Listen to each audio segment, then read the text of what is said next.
अस्सलाम वालेकुम dear student. आज के लेक्चर के अंदर हम डिस्कस करेंगे इंक्रीमेंट ऑपरेटर और डिक्रीमेंट ऑपरेटर को। आज का हमारा जो टॉपिक इंक्रीमेंट और डिक्रीमेंट ऑपरेटर है, ये बहुत ही सिंपल टॉपिक है, लेकिन बहुत जगह इसका यूज़ किया जाता है। तो इसका बेसिक सा कंसेप्ट अगर हमें समझ होगा तो हम आगे इसे बेहतर तरीके से यूटिलाइज कर पाएंगे। तो सबसे पहले ये इंक्रीमेंट ऑपरेटर और डिक्रीमेंट ऑपरेटर का सिंबल क्या है और ये किस पर्पज़ के लिए यूज़ होते हैं, इनको देख लेते हैं। तो अगर हम इंक्रीमेंट ऑपरेटर, और ये एक और बात भी याद रखिएगा, इनको यूनरी ऑपरेटर्स भी कहते हैं। ठीक है, टाइप्स ऑफ ऑपरेटर की अगर बात की जाए तो ये कौन से ऑपरेटर्स हैं? Unary operator. और यूनरी ऑपरेटर वो होते हैं जो सिंगल ऑपरेंड के साथ काम करते हैं। ठीक है, अभी आपको ये बात समझ भी आ जाएगी। तो इंक्रीमेंट ऑपरेटर का जो सिंबल है वो ये प्लस 2 बार यानी, और डिक्रीमेंट ऑपरेटर का ये सिंबल है यानी माइनस आपने 2 बार लगाने हैं। अब ये जो इंक्रीमेंट ऑपरेटर है ये एक का एडिशन करता है, यानी आपकी एक्चुअल वैल्यू में एक क्या हो जाता है, ऐड हो जाता है। इसी तरह जो डिक्रीमेंट ऑपरेटर है ये 1 की सब्ट्रैक्शन करता है, यानी आपका एक जो है वो क्या हो जाता है, माइनस हो जाता है आपकी एक्चुअल वैल्यू में से। फॉर एग्जांपल एक्स की वैल्यू क्या है आपके पास 10 सपोज करें, और आप यूज़ करते हैं ये इंक्रीमेंट ऑपरेटर। तो यहाँ ये इंक्रीमेंट ऑपरेटर, अब देखें ये सिंगल ऑपरेंड के साथ यूज़ हो रहा है ना, इसको 2 ऑपरेंड तो नहीं चाहिए, तो सिंगल ऑपरेंड के साथ ये देखें यूज़ हो रहा है। अब जैसे ही बेशक आप इसको अलग अलग लाइन पे लिख लें, अलग अलग लाइन लिखें, तो ये ऐसे हो गया। ठीक है, तो अब देखें इस लाइन पे जो x की वैल्यू है वो क्या हो चुकी है, 11 हो चुकी है। यानी अगर आप x की वैल्यू को डिस्प्ले करवाएं, प्रिंट करवाएं, तो आपको x की वैल्यू क्या डिस्प्ले होगी, 11 डिस्प्ले होगी। इस इंक्रीमेंट ऑपरेटर ने x की वैल्यू को 10 से 11 कर दिया। इसी तरह अगर सेम हम डिक्रीमेंट ऑपरेटर को डिस्कस करें, जिसमें हमने कहा कि एक की सब्ट्रैक्शन होती है, तो अगर x की वैल्यू मैं सपोज करता हूँ मेरे पास 10 है, और इसमें से मैं क्या करता हूँ, इसमें मैं डिक्रीमेंट ऑपरेटर को यूज़ करता हूँ।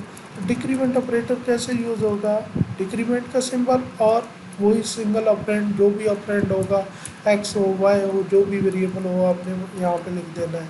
ठीक है, और याद रखिएगा ये हमेशा वेरिएबल के साथ यूज़ होते हैं, कांस्टेंट के साथ आपने इनको यूज़ नहीं करना। ठीक है, अब यहाँ पे x की वैल्यू क्या हो जाएगी, क्योंकि ऑलरेडी x की वैल्यू क्या है, 10 है। ऑलरेडी x की वैल्यू मैंने दोबारा से 10 कर दिया है, ये सपोज कर रहा हूँ।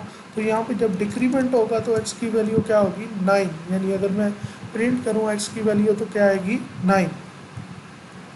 उसके बाद यहाँ दो कंसेप्ट और आ जाते हैं इंक्रीमेंट ऑपरेटर और डिक्रीमेंट ऑपरेटर के अंदर, और वो भी सिंपल से कंसेप्ट हैं। अगर उनको हम डिस्कस करें तो उसमें एक है पोस्ट फिक्स इंक्रीमेंट ऑपरेटर। ठीक है, और इसी तरह एक है प्री फिक्स इंक्रीमेंट ऑपरेटर। और अगर आप इनमें से एक भी समझ जाते हैं पोस्ट फिक्स इंक्रीमेंट ऑपरेटर में से, या pre fix, sorry, increment operator post fix और प्री फिक्स या डिक्रीमेंट ऑपरेटर में से एक समझ आ जाए तो दूसरा ऑटोमेटिकली समझ आ जाएगा। जस्ट एक में एक का एडिशन हो रहा है तो दूसरे में क्या हो रही है, सब्ट्रैक्शन हो रही है। ठीक है, इसी तरह डिक्रीमेंट ऑपरेटर में भी ये दोनों हैं। अब इनका जो सिंबल है, दोनों का सिंबल सेम रहेगा। सिंबल इसमें भी यही रहेगा, इसमें भी यही रहेगा। अब हमें कैसे पता चलेगा कि ये पोस्ट फिक्स इंक्रीमेंट ऑपरेटर है या प्री फिक्स है, सिंबल भी एक जैसा है। तो उसका एक आसान सा हल है, और उसका एक बेहतरीन जो सलूशन है याद रखने का, आपने पोस्ट फिक्स को याद रखना है पोस्ट पेड से, और प्री फिक्स को याद रखना है प्री पेड से। यानी जैसे पोस्ट पेड सार्फिन जो होते हैं, जैसे यू, टेलीनॉर और जैज़ वगैरह के, तो ये क्या करते हैं, पहले सर्विसेज यूज़ करते हैं, यानी कॉल, एसएमएस और इंटरनेट की सर्विसेज यूज़ करते हैं, और बाद में इनका बिल आता है और बाद में इनको पे करना पड़ता है। और प्री पेड सर्फिंग जो होते हैं, इन्होंने पहले रिचार्ज करना होता है और बाद में ये क्या करते हैं, सर्विसेज यूज़ करते हैं, कॉल, एसएमएस। तो बिल्कुल पोस्ट फिक्स इंक्रीमेंट ऑपरेटर में पहले पुरानी वैल्यू को यूज़ किया जाता है और बाद में एक का इंक्रीमेंट किया जाता है, और उसका सिंबल ऐसे सिंबल सेम है, जस्ट क्या किया जाता है, उसको ऑपरेंड के बाद यूज़ किया जाता है। यानी ऑपरेंड के बाद अगर इंक्रीमेंट का ऑपरेटर का सिंबल आएगा तो ये रिप्रेजेंट किसको कर रहा होगा, ये रिप्रेजेंट कर रहा होगा पोस्ट फिक्स को। और अगर ये आएगा प्री अप्रेंट से पहले, तो फिर ये किसको रिप्रेजेंट कर रहा होगा, ये प्री फिक्स को रिप्रेजेंट कर रहा होगा। अब पोस्ट फिक्स पोस्ट पेड से याद रखेंगे, यानी पहले पुरानी वैल्यू को यूज़ करेगा और बाद में उसमें इंक्रीमेंट करेगा। और प्री फिक्स क्या करेगा कि पहले इंक्रीमेंट करेगा और बाद में, जैसे प्रीपेड से मैंने कहा कि पहले रिचार्ज करेंगे फिर वो आप सर्विसेज यूज़ कर सकते हैं। अब इसी तरह यहाँ पे देखें, फॉर एग्जांपल एक्स की वैल्यू जो है 10 है और आप यूज़ करते हैं पोस्ट फिक्स इंक्रीमेंट, तो यहाँ तक इसकी वैल्यू क्या होगी, 10 ही रहेगी। यानी यहाँ पे फॉर एग्जांपल मैं इसकी वैल्यू क्या कर देता हूँ, असाइन कर देता हूँ वाई को, सॉरी पोस्ट फिक्स नहीं है, ये प्री फिक्स है, ये पोस्ट फिक्स। तो अब वाई को जो असाइन होगा वो 10 होगा, और उसके बाद असाइन यानी पुरानी वैल्यू को यूज़ करने के बाद नेक्स्ट स्टेटमेंट पे जाने से पहले, यानी इस स्टेटमेंट से आगे और नेक्स्ट स्टेटमेंट तक आपकी वैल्यू एक्स की क्या हो जाएगी, 11 हो जाएगी। उसके अंदर एक इंक्रीमेंट आ जाएगा, लेकिन इस स्टेटमेंट तक वाई की वैल्यू, एक्स की जो वैल्यू है वो वाई को क्या मिलेगी, 10। क्योंकि ये पोस्ट पेड है तो पहले पुरानी वैल्यू को यूज़ करेगा और बाद में उसके अंदर इंक्रीमेंट करेगा। ये पोस्ट पेड और प्रीपेड जस्ट कंसेप्ट के लिए दे रहा हूँ, कोई नाम इधर यूज़ नहीं हो रहा है, जस्ट कंसेप्ट समझाने के लिए, यानी उससे आपने याद रखना है। जस्ट यहाँ पे नाम जो है वो पोस्ट फिक्स है और प्री फिक्स है, ठीक है। अब नेक्स्ट इसी तरह अगर प्री फिक्स इंक्रीमेंट ऑपरेटर की बात करें, तो यहाँ पे भी एक्स की वैल्यू अगर 10 हो और आप इस तरह वाई और यहाँ पे लिखें, यानी अब जो इंक्रीमेंट ऑपरेटर है वो ऑपरेंड से पहले आए, तो अब ये क्या बन जाएगा, प्री फिक्स इंक्रीमेंट ऑपरेटर बन जाएगा। अब ये प्री फिक्स इंक्रीमेंट ऑपरेटर बन जाए तो अब क्या होगा कि एक का एडिशन पहले होगा और बाद में वैल्यू यूज़ होगी, तो इसको मतलब है वाई को वैल्यू क्या मिलेगी, 11, क्योंकि एक्स के अंदर पहले इंक्रीमेंट होगा और बाद में वाई को वैल्यू मिलेगी। अगर आपको ये सेम पोस्ट फिक्स और प्री फिक्स इंक्रीमेंट ऑपरेटर समझ आ गया, तो डिक्रीमेंट ऑपरेटर भी सेम है। जस्ट इनमें डिफरेंस क्या है कि जैसे इनमें एक का एडिशन होता है, और तो यहाँ पे क्या होगा, एक का एक की सब्ट्रैक्शन होगी, यानी माइनस होगी वैल्यू। तो यहाँ पे y की वैल्यू हमने क्या कही थी, हमारी क्या रहेगी 10, और यहाँ पे y की वैल्यू क्या रहेगी हमारी 11। उम्मीद है यहाँ तक आपको समझ आ गई होगी। हम क्या करते हैं, इसको इम्प्लीमेंट करके देख लेते हैं। तो डियर स्टूडेंट, ये ऑलरेडी मैंने इम्प्लीमेंट करके रखा हुआ है, जस्ट आपने इसको एक बार गो थ्रू कर लेना है। तो यहाँ पे देखें कि हमने एक एक्स वेरिएबल लिया जिसकी वैल्यू हमने 10 रखी हुई है। तो सबसे पहले प्रीफिक्स इंक्रीमेंट ऑपरेटर इम्प्लीमेंट कर रहा हूँ। आज मैंने एंड एल यूज़ नहीं किया बल्कि स्लैश एल यूज़ किया है न्यू लाइन के लिए। तो ये भी आपने याद रखनी है कि जब आप डबल कोटेशन में स्लैश एन लिखेंगे तो वो एज इट एज डिस्प्ले नहीं होगी, बल्कि उससे मतलब होगा न्यू लाइन, ठीक है। बाद में इसको डिटेल के साथ देख लेंगे कि स्लैश एन क्या होती है, ठीक है। नेक्स्ट आप देखेंगे यहाँ पे प्रीफिक्स इंक्रीमेंट ऑपरेटर को इम्प्लीमेंट कर रहा हूँ, तो एक्स की वैल्यू यहाँ पे क्या डिस्प्ले होगी, 10 ऑलरेडी थी। तो यहाँ पे प्रीफिक्स इंक्रीमेंट ऑपरेटर है, तो याद रखिएगा प्रीफिक्स में पहले वैल्यू का के अंदर इंक्रीमेंट होगा और बाद में यूज़ की जाएगी। तो यहाँ पे 11 डिस्प्ले होगा। यहाँ जस्ट एक्स की वैल्यू डिस्प्ले हो रही है तो यहाँ भी 11 रहेगी अपडेटेड वैल्यू एक्स की। हाँ, ये लाइन रिमूव कर दें तो फिर एक्स की वैल्यू पहले 10 थी तो यहाँ भी डिस्प्ले 10 होगी, लेकिन क्योंकि यहाँ पे इंक्रीमेंट हो चुकी है तो यहाँ पे क्या आएगी 11 दोनों जगह।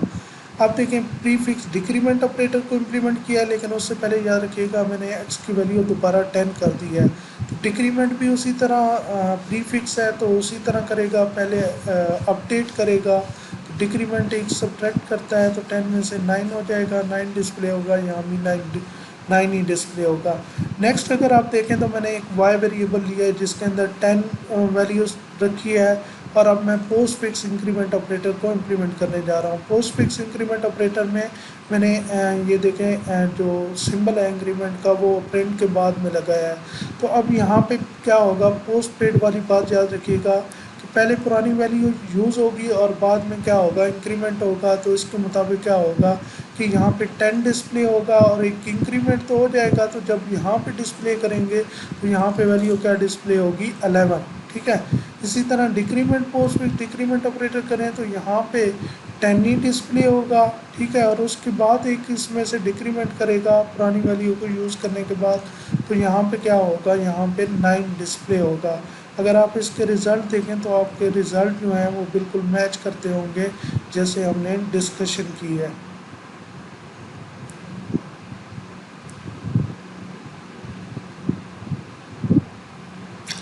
ये हमें इसकी आउटपुट आ गई। ठीक है। इसकी आउटपुट को सेट कर लेते हैं थोड़ी सी,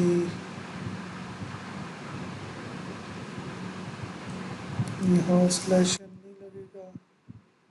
इसी तरह यहाँ हमें स्लैश एन यूज़ नहीं करना पड़ेगा बल्कि क्या करना पड़ेगा, एंडल। क्योंकि या हम स्लैश एन यूज़ भी करना चाहते हैं तो वो कैसे करना है ये आपको बता देता हूँ कि यहाँ पे आपने इस तरह यूज़ करना है। ठीक है। यहाँ एक जगह मैं स्लैश एन यूज़ कर लेता हूँ, बाकी जगह मैं क्या कर रहा हूँ, एंडल। इस स्लैश एन में क्या करता जाता हूँ, रिमूव कर देता हूँ।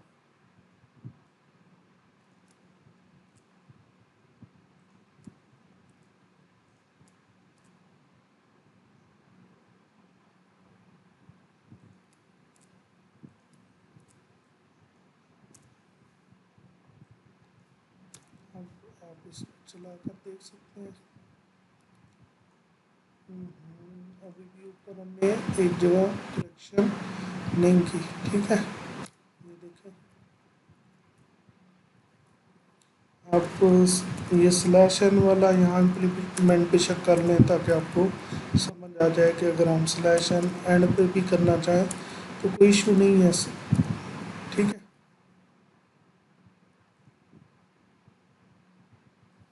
ये देखें, हमें x की वैल्यू 11, क्योंकि ये प्रीफिक्स है तो दोनों जगह, क्योंकि पहले ही वो इंक्रीमेंट कर गया था, ये प्रीफिक्स डिक्रीमेंट है तो दोनों जगह 9। यहाँ पे देखें डिफरेंस आ रहा है क्योंकि पोस्ट फिक्स है, पहले पुरानी वैल्यू और बाद में इंक्रीमेंट, इसी तरह पहले पुरानी वैल्यू और बाद में डिक्रीमेंट। तो ये हमारे रिज़ल्ट हैं। उम्मीद है समझ आ गई होगी। किसी किस्म का कोई क्वेश्चन होता है तो पूछ लीजिएगा। Thank you so much. ख्याल रखिएगा। अल्लाह हाफिज़।